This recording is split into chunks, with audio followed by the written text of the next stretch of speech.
Chapter 6. The ordeal was not so dreadful after all.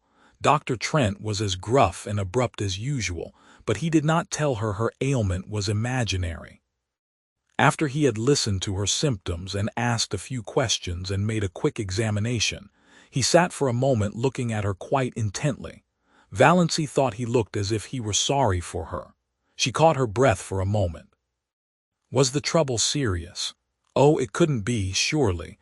It really hadn't bothered her much, only lately it had got a little worse. Dr. Trent opened his mouth, but before he could speak the telephone at his elbow rang sharply. He picked up the receiver. Valency, watching him, saw his face change suddenly as he listened.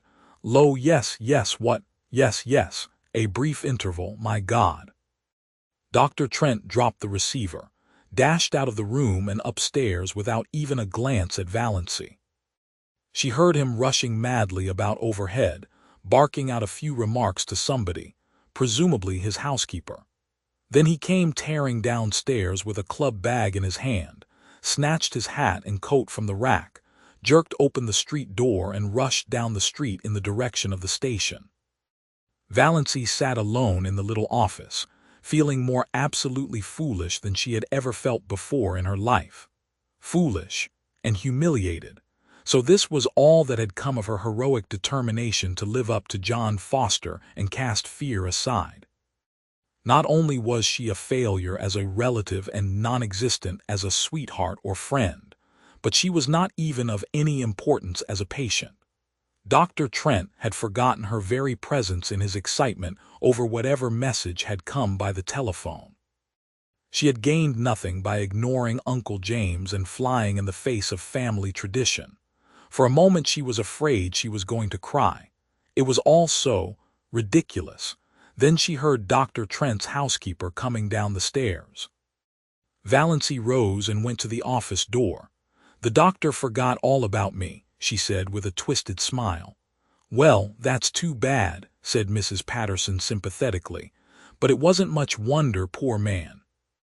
That was a telegram they phoned over from the port. His son has been terribly injured in an auto accident in Montreal. The doctor had just 10 minutes to catch the train. I don't know what he'll do if anything happens to end. He's just bound up in the boy. You'll have to come again, Miss Sterling. I hope it's nothing serious." "Oh no, nothing serious," agreed Valency. She felt a little less humiliated.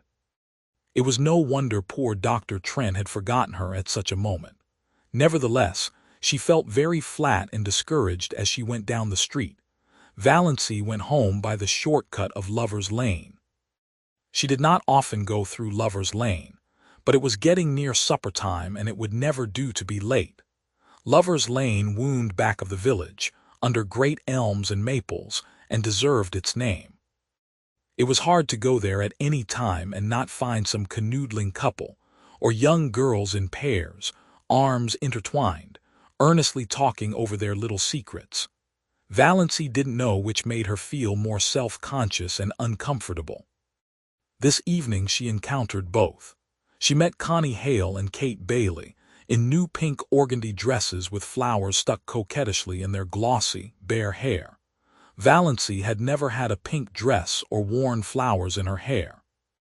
Then she passed a young couple she didn't know, dandering along, oblivious to everything but themselves.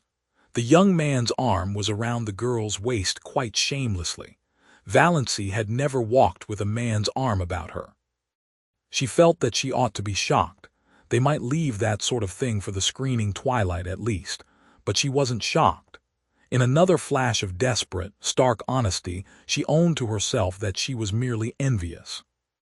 When she passed them, she felt quite sure they were laughing at her, pitying, "So that queer little old maid, Valency Sterling. They say she never had a beau in her whole life." Valency fairly ran to get out of Lover's Lane. Never had she felt so utterly colorless and skinny and insignificant. Just where Lover's Lane debouched on the street, an old car was parked. Valency knew that car well by sound at least, and everybody in Deerwood knew it. This was before the phrase Tin Lizzie had come into circulation, in Deerwood at least. But if it had been known, this car was the tiniest of Liz's, though it was not a Ford but an old gray Slauson. Nothing more battered and disreputable could be imagined. It was Barney Snaith's car, and Barney himself was just scrambling up from under it, in overalls plastered with mud. Valancy gave him a swift, furtive look as she hurried by. This was only the second time she had ever seen the notorious Barney Snaith, though she had heard enough about him in the 5 years that he had been living up back in Muskoka. The first time had been nearly a year ago, on the Muskoka Road. He had been crawling out from under his car then, too, and he had given her a cheerful grin as she went by, a little whimsical grin that gave him the look of an amused gnome. He didn't look bad. She didn't believe he was bad, in spite of the wild yarns that were always being told of him. Of course he went tearing in that terrible old gray Slauson through Deerwood at hours when all decent people were in bed, often with old roaring Abel, who made the night hideous with his howls, both of them dead drunk. My dear. And everyone knew that he was an escaped convict and a defaulting bank clerk and a murderer in hiding, and an infidel and an illegitimate son of old roaring Abel Gay, and the father of roaring Abel's illegitimate grandchild and a counterfeiter, and a forger and a few other awful things. But still Valancy didn't believe he was bad. Nobody with a smile like that could be bad, no matter what he had done. It was that night the Prince of the Blue Castle changed from a being of grim jaw and hair with a dash of premature gray to a rakish individual with overlong, tawny hair, dashed with red, dark brown eyes, and ears that stuck out just enough to give him an alert look, but not enough to be called flying jibs. But he still retained something a little grim about the jaw. Barney Snaith looked even more disreputable than usual just now. It was very evident that he hadn't shaved for days, and his hands and arms, bare to the shoulders, were black with grease. But he was whistling gleefully to himself, and he seemed so happy that Valancy envied him. She envied him his light-heartedness and his irresponsibility, and his mysterious little cabin up on an island in Lake Mistawis, even his rackety old gray Slauson. Neither he nor his car had to be respectable and live up to traditions.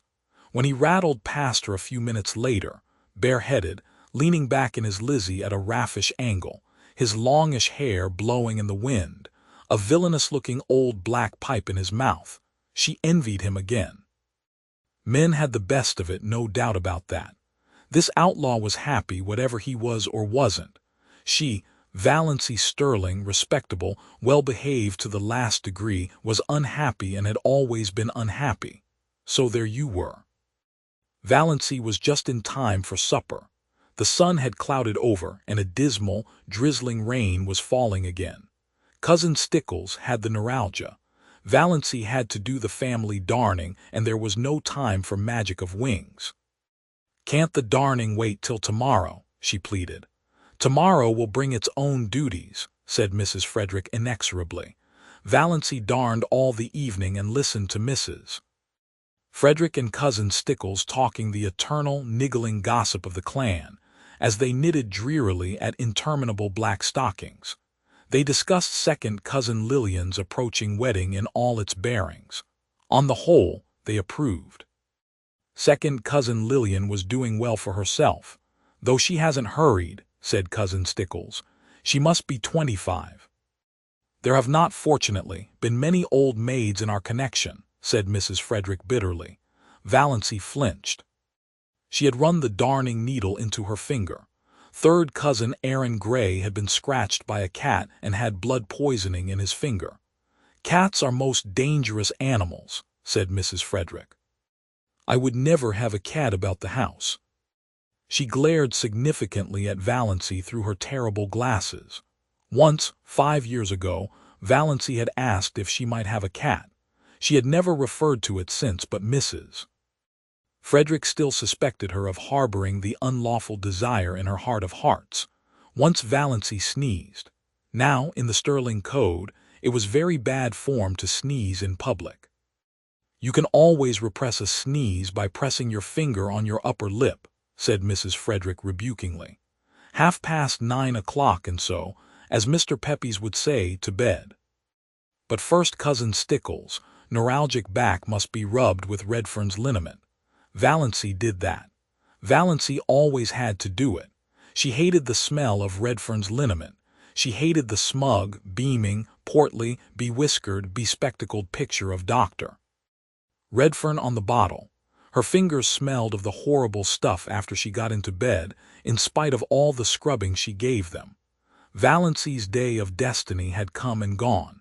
She ended it as she had begun it, in tears.